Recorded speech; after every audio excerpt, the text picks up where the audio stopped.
Hi guys! Yan nga po pala yung tinutukoy kong lilipatan namin. Ayan po yung kwarto na pwesto namin. Diyan kami matutulog. Bali hindi pa nga po tapos yan. Wala pa nga pong dingding harap. Bali minabadali nga po pala yung paglipat. Kaya kahit hindi pa maayos, nilipatan na namin.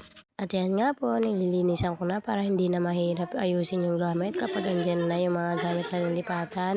At ayan nga po yung ihigaan namin dahil mamayang gabi dyan na po pala kami ihiga. Pasensya na nga rin po pala kung maingay yung background ko. At ayan nga pong desisyon namin na humiga dito ay hindi ganun kadali dahil nga po hindi po maayos. At kung maririnig nyo nga po ay sobrang ingay dahil nga po maraming tao sa may bandang baba.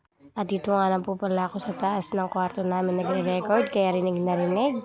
Naka-timelapse ko nga po pala yan dahil sobrang haba ng video, baka mainip kayo. At dyan nga banda ay medyo nahihilo na ako kasi hindi ko alam kung paano pwesto. Kahit malawak tignan yan dahil 2 kwarto ang gagawin diyan. At dyan nga po mga mami, magsasapin na ako para mahigaan na mamaya. Para nga po mamayang gabi, ready na lang humiga.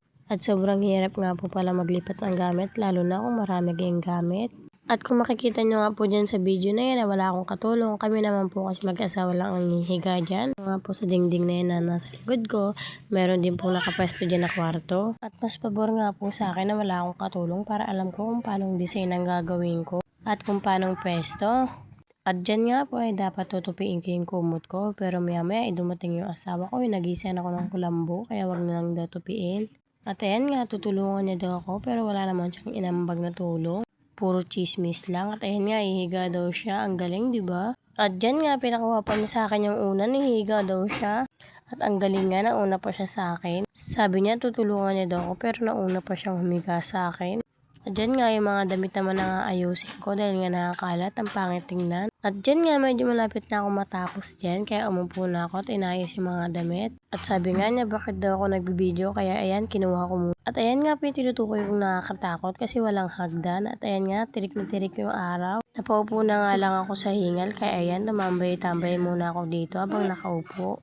Pero pag gabi ay sobrang lamig naman dito. At dyan nga sa part na yan, nag-uusap kami ng asawa ko kung paano gagawin at sobrang nga yung pawis ko. Kaya hindi ako nagpapakita sa camera. At mukha na namang haggard ang mami niya. At ayan nga asawa ko, tamang lambingan pa. Nung ginagawa mo dyan sa baba ng hita ko. At dyan nga sa part na yan, mukha akong lutang, diba? Nag-uusap nga kami ng asawa ko kung paano gagawin namin. Kasi iniisip ko, baka malaglag ako. Malikot pa naman ako matulog mga mami ko.